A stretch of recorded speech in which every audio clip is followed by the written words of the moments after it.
Hello tout le monde, on se retrouve aujourd'hui pour un gros bilan lecture. J'ai beaucoup lu ce week-end et j'ai plein de titres à vous présenter, donc on va pas traîner. On commence chez Pika avec le one-shot Solitude d'une guerrière errante, mais qui n'est pas vraiment un one-shot parce que c'est le quatrième one-shot que Kabi Nagata propose chez nous. Ce sont des one-shots autobiographiques où elle parle de sa vie en toute transparence et vraiment j'aime ce côté où on sent qu'elle ne va pas embellir la réalité mais vraiment nous parler de sa vie.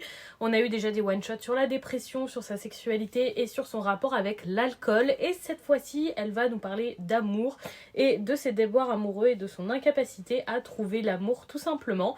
J'ai trouvé que ce one-shot était un peu moins triste, peut-être un peu plus annonciateur d'espoir que les autres titres que j'ai pu lire de cette mangaka. En tout cas, je suis toujours aussi fan.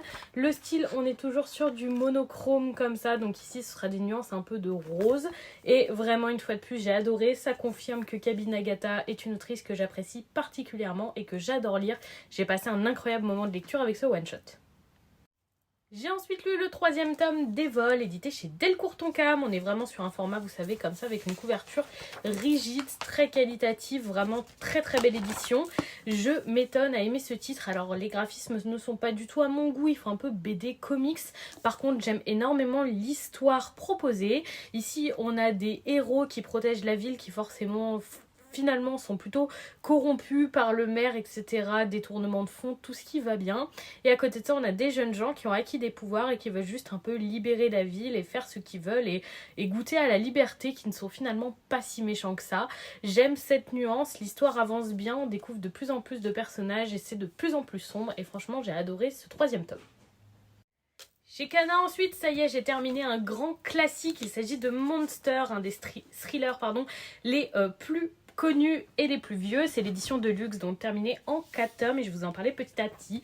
Dans les tomes 4 et 5, c'était encore un peu flou. On nous met plein d'éléments en place et j'avais encore beaucoup de mal à comprendre Johan et ses motivations.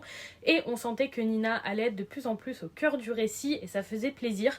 Même si je ne voyais pas tout à fait où est-ce qu'on allait, j'ai quand même pris du plaisir à lire parce que l'histoire est très intéressante et les personnages bien écrits. Le sixième tome est pour moi un pilier de cette histoire parce qu'il vient un peu relier tout ce qu'on a pu découvrir au fur et à mesure, en fait prend du sens à travers ce tome et on se dit ah ouais c'était pour ça. Et vraiment j'ai trouvé ce sixième tome très bien écrit. Le septième tome était dans la même veine et ça y est, Nina est vraiment au centre du récit. C'est vraiment elle qui nous permet d'en apprendre plus sur Johan et de découvrir leur passé petit à petit. Le huitième tome nous permet d'éclaircir beaucoup d'informations et de beaucoup mieux comprendre Johan et ses décisions, mais aussi finalement ce qui le lie à Nina et ce qui a pu arriver dans leur enfance.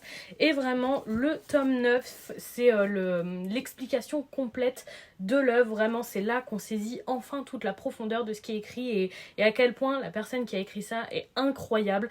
Je pense que ce mangaka aurait pu écrire des romans et être très reconnu dans ce milieu aussi parce que c'est terriblement bien écrit et bien ficelé en termes de scénario. J'étais impressionnée de la qualité du récit de Monster et vraiment je trouve que c'est super bien écrit.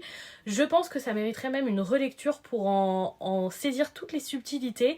Alors je sais pas si je vais relire les tomes parce que je me laisserai bien tenter par l'animé déjà pour voir sa qualité et puis ça me permettra comme ça de revoir toute l'histoire. J'ai vu qu'il faisait quand même 75 épisodes, il me semble un truc comme ça.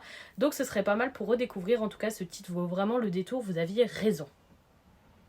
Toujours chez Kana et toujours en série un peu ancienne qui a été rééditée chez nous, j'ai lu Les Fleuristes du coin de la rue, comme ça. Et pas top pour moi ce one shot. C'est un petit recueil de plusieurs histoires courtes qui se passeront avec les mêmes personnages juste autour d'un fleuriste, d'un magasin de fleurs, voilà. Et en fait finalement j'ai trouvé qu'il n'y s'y passait pas grand chose. C'est plutôt une lecture contemplative où on voit très slice of life avec juste un quotidien de personnages. J'avoue que j'attends un peu plus de dynamisme et de rebondissement dans une lecture pour être vraiment intéressée. Donc c'est pas forcément le titre qui m'aura le plus plu. C'est la première fois qu'il est édité en France celui-là. C'est un titre de Fumio Kuno, voilà.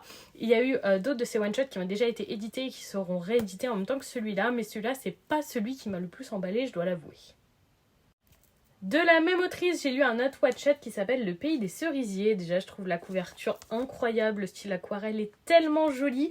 Et là, j'ai été beaucoup plus emballée par la lecture. Ça se passe autour d'Hiroshima, mais pour une fois, on n'y voit pas vraiment la guerre, etc. Mais juste les habitants, ce qui leur est arrivé et comment ça s'est passé pour l'après et l'encore après, les générations d'après. On a eu plusieurs petites histoires courtes mais qui finissent par se recouper parce qu'on comprend qu'il y a un lien entre les différents personnages de ces différentes histoires.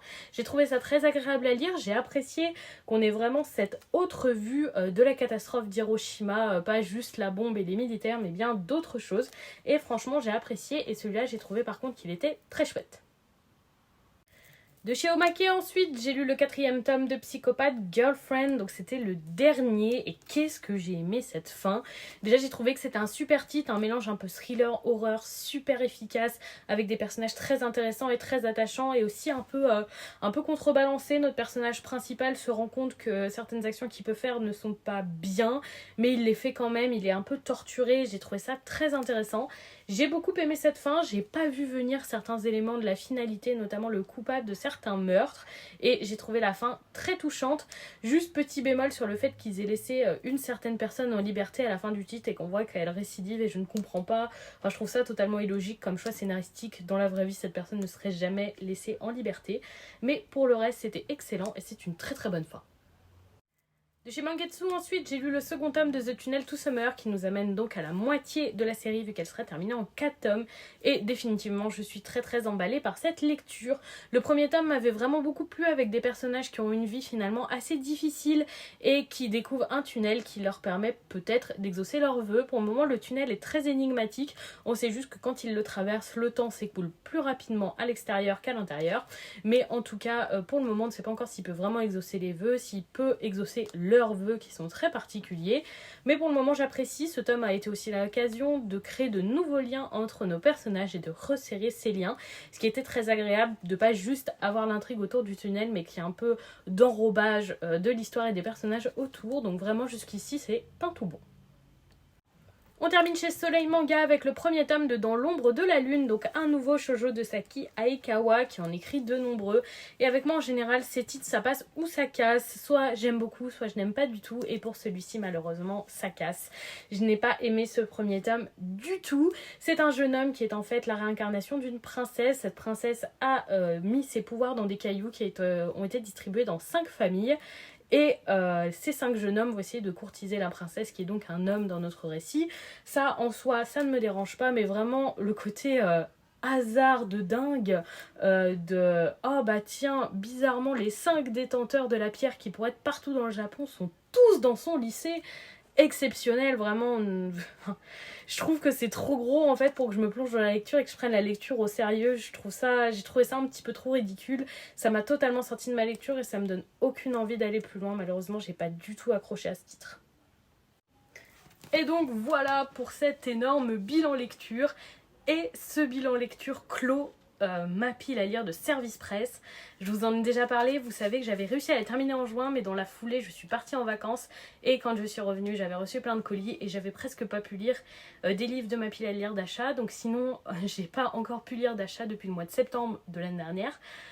Donc là je suis trop contente parce que je vais pouvoir lire un petit peu dans mes achats tout en essayant de garder cette pile à lire de Service Presse le plus bas possible. C'est vraiment un gros objectif pour moi de cette fin d'année et de continuer comme ça l'année prochaine. Dites-moi en tout cas si vous avez lu ou vous avez envie de découvrir certains des titres que j'ai présentés aujourd'hui. Avec un grand plaisir d'échanger avec vous sur ces sujets. Et sur ce, je vous souhaite une bonne fin de week-end et je fais des bisous tout le monde.